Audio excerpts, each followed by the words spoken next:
Welcome to the War Room. It's Friday, August the 7th, the year of our Lord 2020.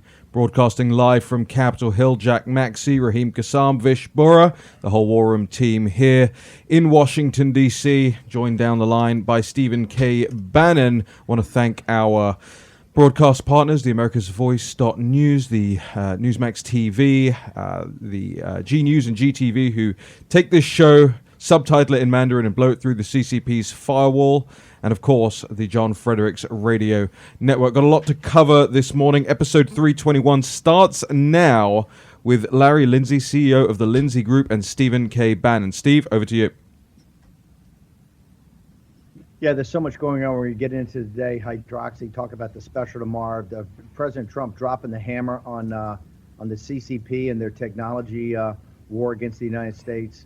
We're also going to talk about the NRA later. Bombs going off everywhere across the globe on both economic, institutional, and tech warfare. I want to bring in Larry Lindsey. I think one of the smartest guys in town. President, chairman of the Lindsey Group, former head of the National Economic Council in the White House under the Bush administration. Larry, let's talk about this: the unemployment number today, the jobs increase, your perspective, and also where do you think we stand overall with the economy's rebound? Well, thanks. It's great to be here, Steve. You know, the consensus was beaten easily by this morning's number. I think that shows that despite a lot of worries that we've had recently, the economy continues on very, very solid footing.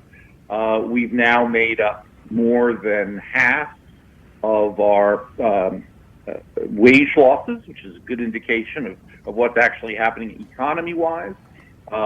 We're now just 3% below where we were last July, which is remarkably fast given the depth of what happened.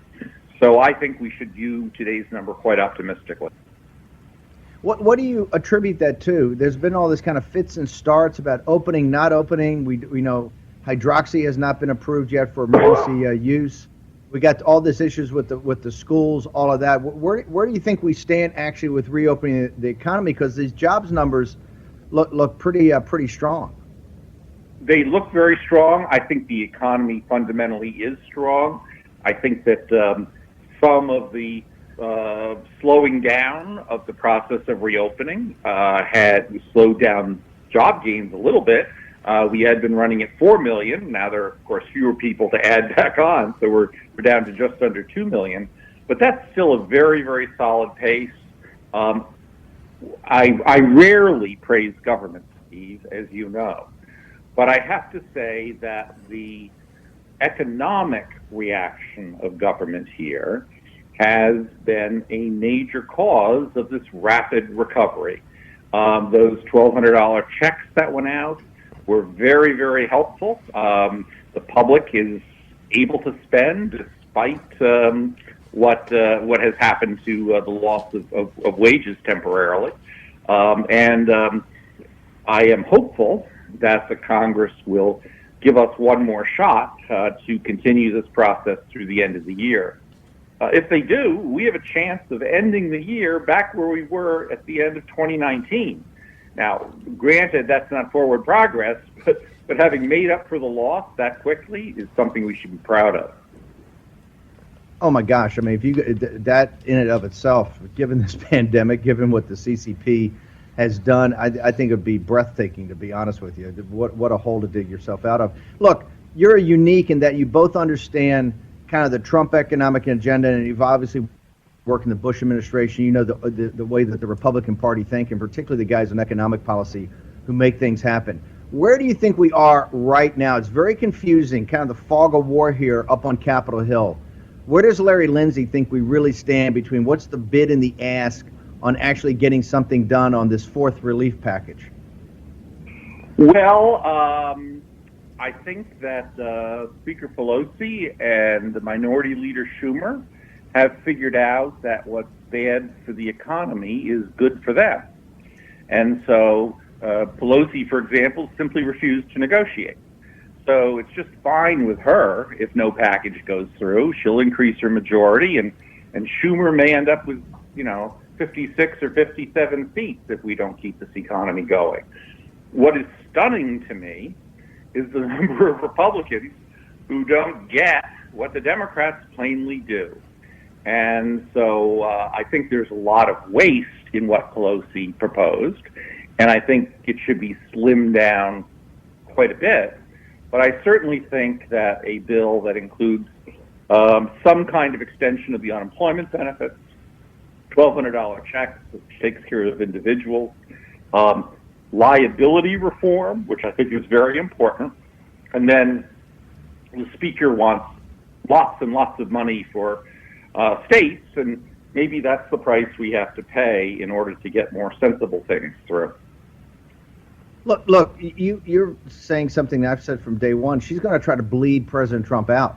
She has no incentive at all to work with them to get some sort of bill done. Unless there's, and I think there's a very low probability you can pin their recalcitrance on them. I just don't think the media is going to let that happen. She's got all the cards. She's got all the leverage. Do you think what Steve Moore and others have talked about, and some of the smartest legal minds around, that you actually start drafting executive orders? Or is it with, look, you've headed the NEC, you've been in the room.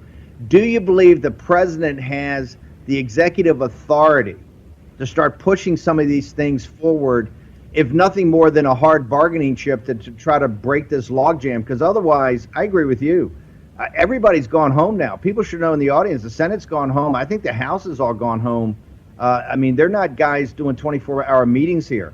And I believe Nancy Pelosi thinks, hey, I'm just going to sit here and bleed Trump, talk happy talk, and we're all for working class people and everything like that, but try to bleed the president out over the next couple of weeks as she sees this recovery starting. I think the cold political calculus is that they want the White House and the Senate. They want to run the tables here, and they see the ability to do it in this stimulus package. Am I wrong? And do you think this executive orders alternative is something that you would recommend, or you think something the president can actually use to try to break this logjam? Because going up there, Mnuchin and Mark Meadows have been up there for 10 or 12 meetings.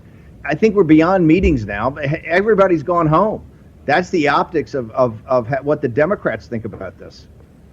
Well, yeah, I think that the signal, which I thought was a little bit surprising, that they don't give a damn about the people in trouble, was that they refused even a temporary extension of the $600 a week unemployment comp thing, which they'd been demanding. Those are the people who are probably in the most trouble, and yet Pelosi and Schumer don't seem to care about it. Well, I get it. They're smart. They know very well that no package is good for them politically. I think it's extremely cynical, but hey, that's the way they are. As to executive orders maybe are a Band-Aid. One thing the president could do, for example, is delay the date at which payroll taxes are due. And that gives a little help to cash flow, particularly for businesses. The payroll taxes still are due. So it's not, on balance, an incentive for the economy. Companies, we're just going to have to salt away that extra cash flow because it's going to be due in January or whatever date the executive order stipulates. So I think it's better than nothing, but it's not a lot better than nothing. But you agree with Steve Moore in that you think the president's got the full authority to delay the tax, the payroll tax into January, and then maybe deciding what he does then after he's reelected. But you think he's got the authority to do that, and you would recommend he does that? I don't know. I don't know what I would recommend on that. I believe that the Treasury always has control over the timing of tax payments, and they can do it by regulation. Whether they choose to do so or not, I think is up to them. Again, I think it's of a little benefit, but this is not a magic wand. What we really need is for Congress to step up and continue to help the American people, and therefore continue to help this expansion. And that's where the pressure has to be. And I do wish the media would be honest here about what's going on. They're not, of course, but it is remarkable just how cynical the Democratic leadership is about helping people. Larry, one thing has kind of gotten lost here. We try to do tomorrow's headlines today and get people to focus on the signal, not the noise. Is this issue about liability? We have continued to push on this show that to really reopen the economy and to get back to those 2019 numbers and obviously continue this expansion like we were on track late last year or early January before the CCP virus hit. You've got to have both some sort of therapeutic or some sort of prophylactic like hydroxychloroquine. And on the economic side, you got to have this liabilities issue worked out. What's your thing about that? It seems to me that one of the most fundamental and important parts of this package has kind of been put off to the side. And to me, it's absolutely, and maybe I'm missing it, but I don't, until you get the liability insurance issue worked out, I don't know how you're going to be able to get back to a full thriving economy. Are we missing it here, or do you think that issue is as fundamental as we do? I think it's fundamental. So far people are acting in good faith. I don't think it would be accurate to say that the plaintiff's bar necessarily acts in good faith or acts in the public's interest. That's not their job. The ambulance chasers are going to come out and somebody gets sick. Who knows where they got sick, but they're going to find some deep pocket they can sue. And, it could be a hospital. It could be a school. It could be a business. It could be just about anybody. Whoever they think they can go after, they will. And, it's really wrong to be doing that. If institutions, nonprofits, for-profits, whatever, government, if they follow the rules that have been prescribed and do a good faith effort here, then it's just wrong for them to be sued if someone happens to get sick. How on earth can they prove where the person got sick? And I think there should be as it was in the Senate bill that Senator McConnell proposed, as long as people act in good faith, they shouldn't be subject to being sued. Steve, you have 90 seconds. Last question. We got about a minute and a half. Yeah, Larry, 90 seconds. What if you were talking to the president today in the Oval? What would you tell him he should do regarding this bill? What would be your recommendations? Well, first, I think he has to be loud and clear about of who has stopped the negotiations. He's got to use his bully pulpit to say, Congress, get back to work. That's first and foremost. Second, he should signal that, he's very willing to compromise. He's willing to accept the $600 a week, for example, as long as a bill is passed that does other things, even though it has some problems to it. He is willing to compromise, I believe, and he should signal that. Larry, thank you so much. We'll get your Twitter handle and all access to you up there. One of the smartest guys around, Larry Lindsey, Chairman, CEO of the Lindsey Group, former head of the NEC. Thank you very much for joining us today. My pleasure. Thanks, Steve. Well, Steve. Raheem, back to you. Let's make sure we get all people and get access to it. Yep. Well, we have lots of breaking news coming out right now. The British government looking at removing thousands of coronavirus deaths from their death toll.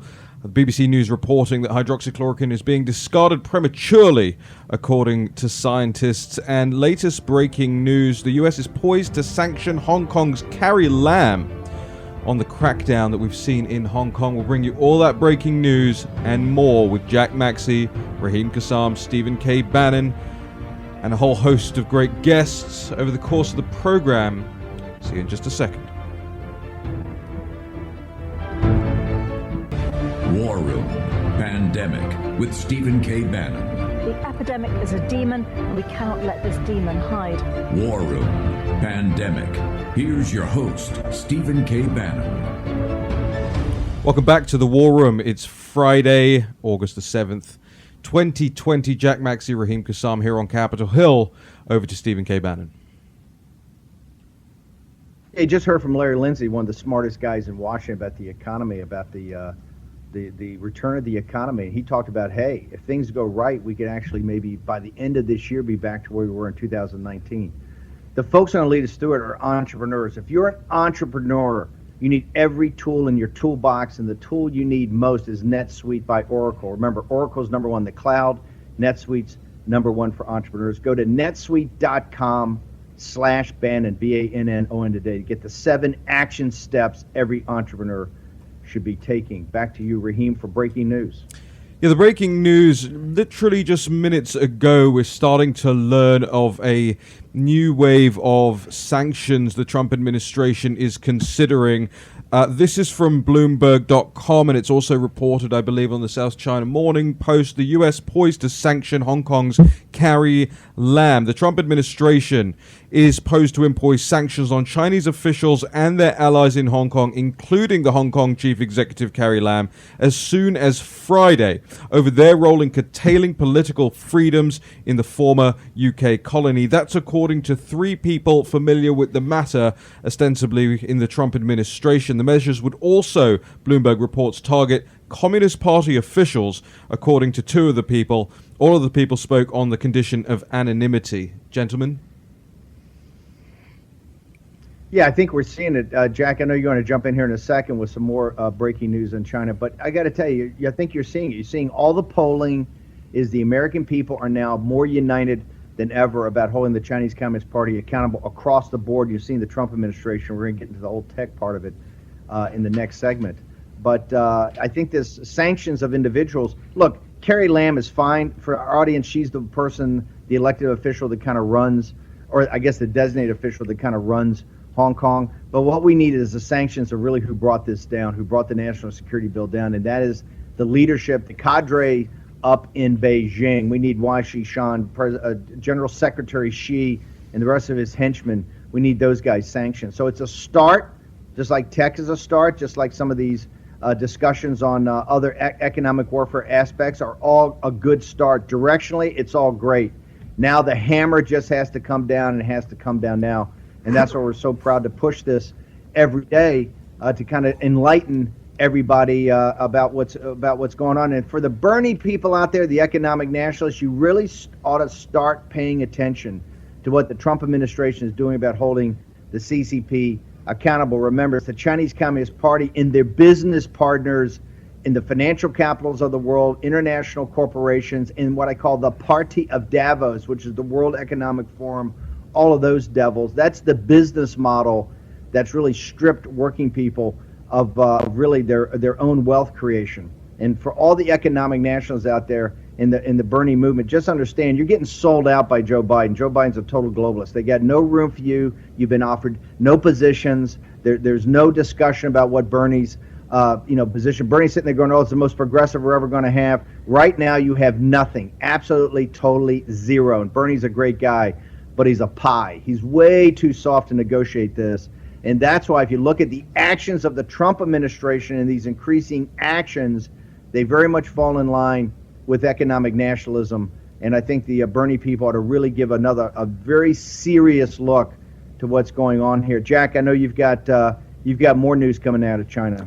Well, there's another headline in the South China Morning Post saying that China's food security, there's no crisis, but supply risks are growing as farmers hoard grain. Now, we've been speaking about this for probably over 2 months, this potential for famine in China. We also spoke 2 weeks ago with Miles Guo about China declared that they had the best spring harvest in history. We all said that was nonsense because they suffer from drought in their main grain growing region in the northeast, north of Beijing. But today, they are now saying that they believe that farmers within China, this is their rationale for why the supplies are not increasing, that farmers in China are hoarding grain because they perceive that there will be a problem in the future. Perhaps it's just that they don't like the state's prices, but I think there is definitely something more at work here, Steve, as we watch. Listen, the farmers in China are very practical people like farmers here in the United States. Lao Baijing, the Lao Baijing are farmers. The farmers are all Lao Baijing, old 100 names, the common people. They understand everything the CCP says is a lie. Miles made fun of them and said bumper harvest. That's what Beijing was. Oh, bumper harvest. It's all a lie. You see right now they're stocking away their grain because they understand bad times are coming. And so this goes with everything they've told us. And I got to tell you, their lies just continue to increase. Their propaganda war increases, and I'm finally glad the United States is hitting back on on all aspects of this. Raheem, speaking of the propaganda war, I was absolutely stunned when you guys sent me last night in the middle of the night this BBC story about hydroxychloroquine. The BBC looks like, and the British doctors looks like they're becoming part of this crusade that we're putting together to get this approved. Yeah, Steve, and I wonder if the big tech firms will start removing this BBC article from their websites as they've removed and censored other pro-hydroxychloroquine articles, memes, tweets, and so forth. The headline of the BBC article that popped last night, hydroxychloroquine being, quote, discarded prematurely, end quote, says scientists. And the scientist that they're quoting here specifically is a gentleman called Professor Nick White. Now, Professor Nick White has been involved in an Oxford University-led trial. Around 40,000 frontline workers around the world have been trying to take part in this frontline trial about hydroxychloroquine, a large-scale, double-blind, randomized study. And while Professor White does say that hydroxychloroquine doesn't work in the treatment of hospitalized patients, he also says it's still a medicine that may prove beneficial in preventing COVID-19. They go on in this article to talk about the politicization of hydroxychloroquine and the rationale behind that, especially President Trump and President Jair Bolsonaro. Professor White saying, quote, I don't think there's been a more politicized and controversial medicine than hydroxychloroquine, but I just want to walk the audience through a little bit here who Professor White is. Professor White is in his late 60s. He's been around for a very long time, worked at Guy's Medical School at King's College, at the Radcliffe Infirmary in Oxford, has taken part in a scientific collaboration between Oxford University's research unit and the faculty of Mahidol University in Thailand, or Thailand as we learned it was called yesterday, the Nuffield Department of Medicine at the University of Oxford. He has studied malaria, melioidosis, typhoid fever, tetanus, dengue fever, and tropical outbreaks of influenza. And as if that wasn't enough, Professor Nicholas White was also given the Order of the British Empire, the OBE, in 1999. He was awarded the GlaxoSmithKline Prize in 2005, a Fellow of the Royal Society in 2006, and so on and so forth. This isn't a crank, this isn't a kook, this is somebody with a track history, a serious record, who is saying we may have prematurely ruled out hydroxychloroquine. Jack? And it's not just him. It's Sir Jeremy Farrar of the Wellcome Trust has said the same thing. We've also got another doctor named Dr. Will Schilling who came out very strongly and said we don't know if hydroxychloroquine works or not in the prevention of very early treatment. That question remains unanswered. And he is actually one of the people who sits on the National Coronavirus Council for Great Britain. Now, what we've seen with this kind of problem around the world, we remember with those 2 Lancet studies that were shown to be fraudulent, the World Health Organization ended almost 40 studies on hydroxychloroquine around the world. Those studies can't be brought back. They can't be restarted. And if these guys suffer the same fate because of the politicization of this, and the constant commentary by both sides of the aisle concerning hydroxychloroquine, it would be a real disaster, not just for the fight against this disease, but a disaster for science. Look, this is why we're having the town hall tomorrow, and we're going to continue on this. We've got people from India, from Great Britain, for next week's shows that we're going to be booking government officials, senior. This is a hill that we're going to die on, because I got to tell you, if you don't get this out as a preventative therapeutic, pre-hospitalization, along with that liability bill, I don't know how we rationally, you talk about evidence-based, science-based, data-based, I don't know how you rationally start to open up the schools and the economy like it should be to get America back to where we were before the CCP hit us with this virus. Let's talk about tomorrow's. I think we got a minute or so left, guys. I want to make sure everybody gets their questions. We've been inundated with questions. We want more. Hashtag War and Pandemic, the live stream. Remember, you're changing the world. The reason this tech stuff's happening, the reason this confrontation with CCP is happening, the reason so much positive things are happening around is because people are hearing your voice. Everybody asks us what you can do. Get engaged. Go to work. One of the ways you can work is give us a great question, give us something that we can ask these tremendous people. We have Dr. Risch tomorrow, Dr. Yan, Dr. Vliet, Senator Johnson, a whole host of great physicians, great doctors that are going to come on and answer your questions. We're having a national town hall, and we're doing it to drive the conversation forward. We think it's stagnated under the mainstream media, and we know the deplorables are not going to settle for that. Yeah, that's right, Stephen. Here's what you got to do, guys. You see that graphic on your screens right now? If you're not watching this on video, you're missing out. The graphic on the screen is the case for hydroxy. We're going to make sure we put that all over social media. Over the course of today, we need you guys to take action, to spread that far and wide. Let people know what's going on tomorrow on hashtag War and Pandemic, and get your questions in now. Hashtag War and Pandemic, hashtag War and Town Hall. If this is a raving success, Steve and the team are going to let us do more of them, so we want as many people to participate as possible. We're going to go to a quick break now, pay some bills here in the War Room. Jack Maxey, Stephen K. Bannon, Raheem Kassam return with more. Make sure you're signed up to the newsletter, pandemic.warroom.org. You get all the show notes there on the site. You can share every article that's relevant, whether it's Kyle or the team, Vish, putting all those together. Pandemic.warroom.org. We'll be right back. War Room Pandemic with Stephen K. Bannon. The epidemic is a demon, and we cannot let this demon hide. War Room Pandemic. Here's your host, Stephen K. Bannon. Well, 2020's been a gut punch to American business, and if you're going to succeed, you need every possible advantage. You need NetSuite by Oracle, the world's #1 cloud business system. Smart companies run on NetSuite, sponsor of this show, because NetSuite gives you the visibility and control of your financials, HR, inventory, e-commerce, and more. Everything you need all in one place. Whether you're doing $1 million or hundreds of millions in sales, NetSuite lets you manage every penny with precision. You'll have the agility to compete with anyone from anywhere and run your whole company right from your phone. So join over 20,000 companies who trust NetSuite to make it happen. NetSuite actually surveyed hundreds of business leaders and assembled a playbook of top strategies that they're using as America reopens for business. So get your free guide, 7 actions businesses need to take now, and schedule your free product tour at netsuite.com/Bannon. That's a free guide and a free product tour at netsuite.com/Bannon. You're back in the War Room. Jack Maxey, Raheem Kassam. Over to Stephen K. Bannon. Yeah, listen, the reason that trading desks throughout the world, the reason that the producers of all the political TV shows in the Chinese Communist Party, and particularly their intelligence branch, the reason they watch this show every day is we always try to stay ahead of the curve to give you tomorrow's news today and to separate out the signal from the noise. You know, in the first segment, we had Larry Lindsey talking about this economic inferno we're coming through. The numbers today and the jobs numbers were strong. But President Trump's, I think, got to understand one basic thing. It doesn't behoove us to send Mnuchin and Meadows back up to Capitol Hill for the simple reason is Nancy Pelosi is trying to bleed you out, right? She's rope-a-doping right now. I think that needs dramatic action. You got to come up with some other alternative, try to break the logjam.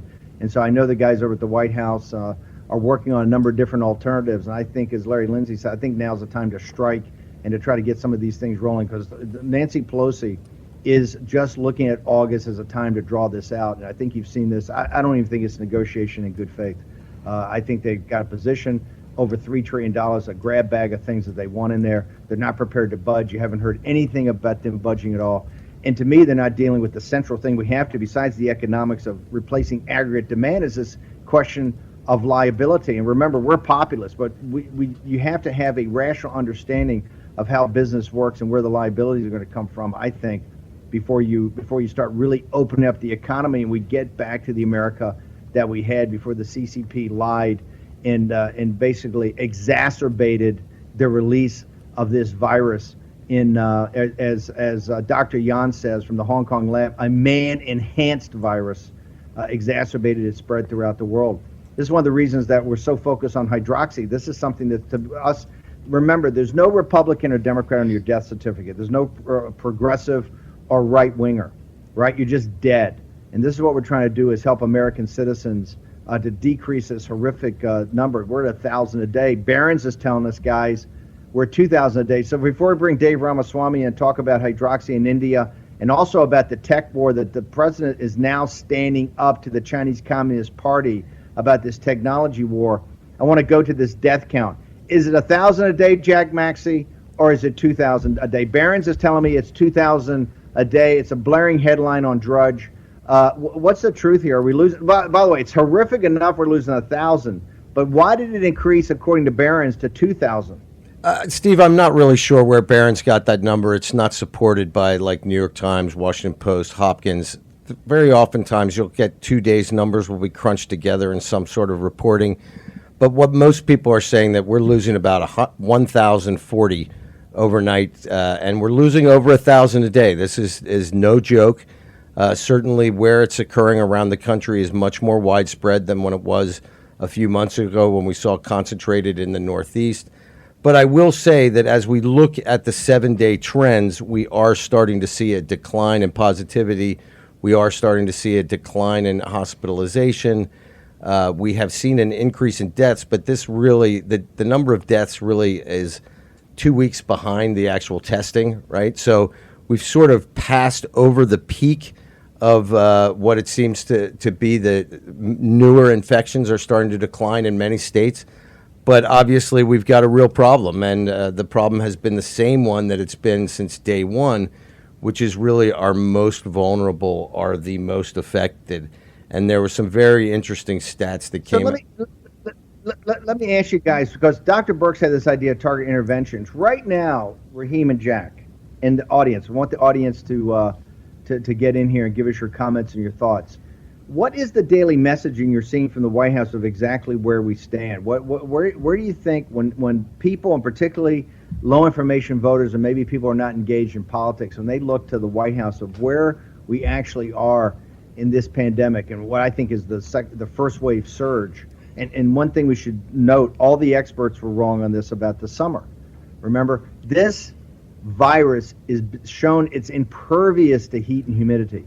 All the great thinkers, you go back in the show back in April and May, this is one of the things that all the top guys at CDC, Fauci's on the record a couple of times say it's going to go away during the summer. It turned out it's impervious to that.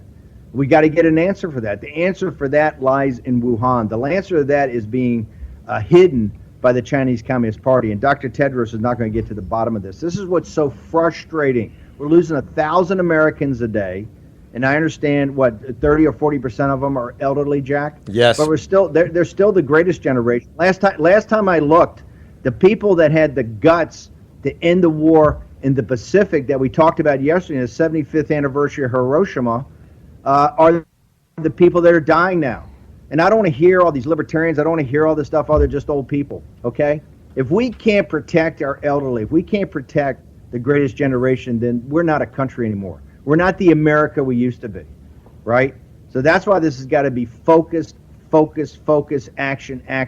Guys, I want to put it back to you. Where do you think we stand right now as far as the overall messaging of where this really is, so that people understand, hey, I can see my way through here?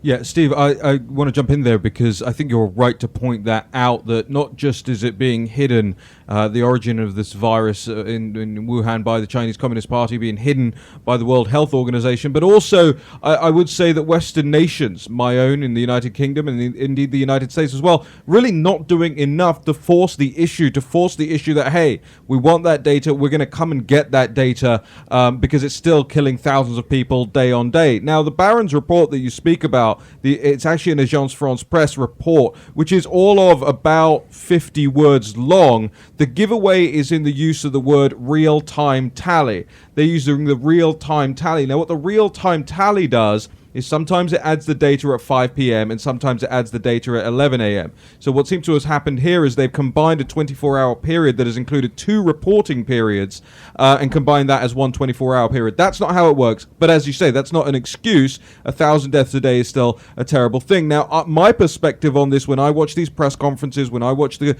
president get up there and the experts talking every day, is that no, we're not clear. It's still not clear enough what the government is doing, what the federal government is doing to back up what it claimed would be targeted interventions. When you started to get the fires, what President Trump calls the embers flaring up, it's still not clear. I want to hear from Jack on that. Well, one of the things that the Trump administration said recently, that their guidance for opening up is going to be 14 days of declining infections, right? This idea that you've had 2 weeks of things going down. Now, one thing that's notable, a lot of states that we were talking about being disasters just a week or two ago have actually met that 14-day decline. Some examples: Florida, Arizona, Louisiana, California. Now, California, there's a little bit of a question mark right now because Gavin Newsom came out yesterday and started to talk about how things are declining. But then there are apparatchiks within the health system in California that raise this red flag and say, oh, no, our numbers aren't good because our reporting is messed up. So we've seen this problem all across the world, this lack of coordination at both the state and the federal number in terms of getting the proper numbers. That's why when you look at the CDC weekly numbers, they often have these crazy spikes in them. And it's one of the reasons why I think many of the observers of this have gone to a sort of 3-day or 7-day moving average to sort of define what is going on, because that levels out the problems with reporting that we're getting from the states. But in general, I would say that we're moving in the right direction. One thing that I've been very happy that the president has done the last couple of weeks, hopefully because of your suggestion, which is to really concentrate on the data. And on a tragic level, Steve, you talk about the elderly being hit hardest. There's a fantastic study that they just did of the county of Sacramento in California. And when you look through it, it's almost incredible. Of 155 dead, 79 are 80 plus, 27 are 70 plus, 22 are 60 plus. Only 12 people under 50 have died in the entire county. And my suspicion is that a lot of those people had serious underlying conditions. One thing, if I may just add one more thing that I find a little bit strange. When you go to the CDC website, they will give you a pediatric analysis for all sorts of other diseases, measles, influenza, what have you. But they've sort of aggregated the numbers for people under 25. So I really think they owe it to us to give us clear numbers of what has happened to school-age children during this pandemic, because the numbers are very, very small compared to the 159,000 dead. And I think it would encourage us to open. This is why I advocate. Yeah, I advocate that strongly that instead of having the president go down and doing these press briefings and the thing that what he does is have Fauci and Redfield and Birx come in and brief him every day and let the media see that, let him get these reports, let him ask for better data, for better science, for better evidence, right? Continue to put the pressure on him. Dr. Birx is now going through her struggle session.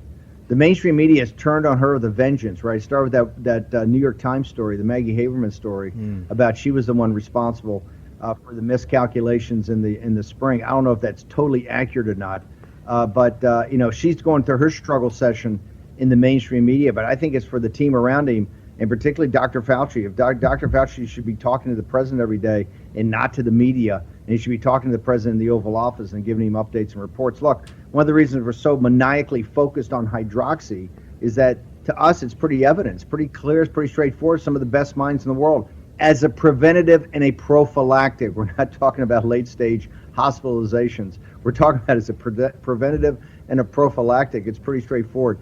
Guys, let's bring in Dave Ramaswamy. Well, Obviously, the show's going to get backed up a little bit. Yeah, before you do, we've got about 90 seconds left here. Yep. So I imagine we'll be bringing in Dave Ramaswamy and then bringing him straight back out. So maybe we should just hold Dave for the next. Well, I tell you, let's bring him in the next segment if he can hold over. Hey, guys, one thing I want to do here is want to get more questions. #War and Pandemic for the National Town Hall. I would also like the posse out there in the live stream and the posse at #War and Pandemic. If you can give us, they've sanctioned Carrie Lam today, and they've indicated they're going to sanction other people in the Chinese Communist Party. We understand we have a huge audience in mainland China, a huge audience of Chinese Americans and Australia, Canadians throughout the world. We'd like your recommendations. Who should the United States government sanction? Just let's pick one thing, because of Hong Kong. Because of the actions in Hong Kong, we've now, there's leaked out from the administration, going to be Carrie Lam. I'd like to know what the audience thinks. I'd like to know what the deplorables think. Who else in the Chinese Communist Party chain of command should be sanctioned by the United States for actions only related to Hong Kong? Raheem, Jack, back to you guys. Well, the hashtag, ladies and gentlemen, is #WarRoomPandemic. You can reach us on Parler and on Twitter, and #WarRoomTownHall to get your questions in for the case for Hydroxy special that'll be airing tomorrow, featuring all these fantastic doctors who have come forward, stepped into the breach and said, hey, something ain't right here. The latest information we're getting out of the United Kingdom, as we discussed in this hour, Professor Nicholas White saying we may have gone too early in neglecting hydroxychloroquine. We'll get more of that after this break with Dave Ramaswamy. Stay tuned.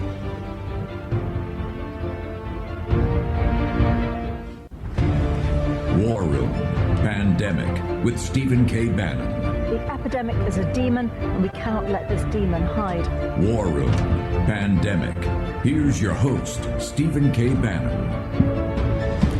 Welcome back to the War Room. In the next hour, we'll be discussing these two things that I'm holding up on screen right now, and everything that's related to them. These are the two executive orders that came out last night: the executive order on addressing the threat posed by TikTok, and the executive order on addressing the threat posed by WeChat. I want to throw it over to now Jack Maxey to bring in Dave Ramaswamy and Stephen K. Bannon to discuss keep discussing on the hydroxychloroquine topic. Hey, Jack, right as we bring in Dave Ramaswamy, I want the audience to know this is because of you, because of your efforts to getting back at this. The President of the United States really dropping the hammer now across the board on the Chinese Communist Party's technology infiltration into American society. This is a inflection point, ladies and gentlemen. We're going to get into the details with Raheem and Dave Ramaswamy in the next hour. But trust me, this is an important inflection point in this war the Chinese Communist Party's had against its own people and free people throughout the world. And I got to tell you, it's a huge, huge day and a huge compliment to this audience. Hashtag War Room Pandemic, the live stream, all of it on the podcast. We've talked about this for months and months and months, and now it's coming to fruition. Also, the Wall Street Journal had this report yesterday about, yes, guess what? We're going to start delisting these Chinese companies. Now, the report was they're going to give them 3 years to get their financial accounting correct. Obviously, with more pressure, we'll get that down to something reasonable, but like, hey, how about 6 months? So everything's moving in the direction of action, action, action. Is because of this audience. Jack, bring in our guest, the brilliant Dave Ramaswamy, who months ago talked about hydroxy, months ago talked about what India was doing, and months ago warned the American people about this, about the intrusion of Chinese technology into your daily life. Jack, back to you. As always, we're super psyched to have on Dave Ramaswamy. And to add to what Steve said, one of the things that to me was so amazing about India's move on TikTok and these various other apps that are controlled by the Chinese Communist Party, this was a little revolution that started in India, not at the top level of Modi. It started at the ground level of the street. Deplorable Indians who decided that they were quitting companies that were run by Chinese communists. They started it. And I want to see that same kind of power move by the deplorables here in America. We have to understand the power that we have, just like those Indian delivery guys. And they were asked by the reporter, why are you guys burning your shirts, quitting your jobs? You know, because this is a tough time. They said, we are willing to starve for our country, but we are not willing to compromise our morals and serve the Communist Party of China. This is what real courage is like, and it starts with you, ladies and gentlemen. Dave Ramaswamy, welcome to the show. Thanks, Jack. Thanks, Steve. Thanks, Raheem. Always a pleasure to be on. Dave, take us away here. Yeah. Why don't we talk about the hydroxy part of it first? You know, India's had I think done a terrific job in trying to manage this CCP virus. Walk us through. We're going to try to get some officials from India. We can't get them on the town hall tomorrow, but try to get them on next week. Walk us through where India stands about hydroxy. You know, Steve, India early on, the Indian Council of Medical Research, which is the equivalent of the NIH in India, very early on, this is in the middle of March, put out an advisory recommending all frontline workers and healthcare workers to begin taking hydroxychloroquine prophylactically.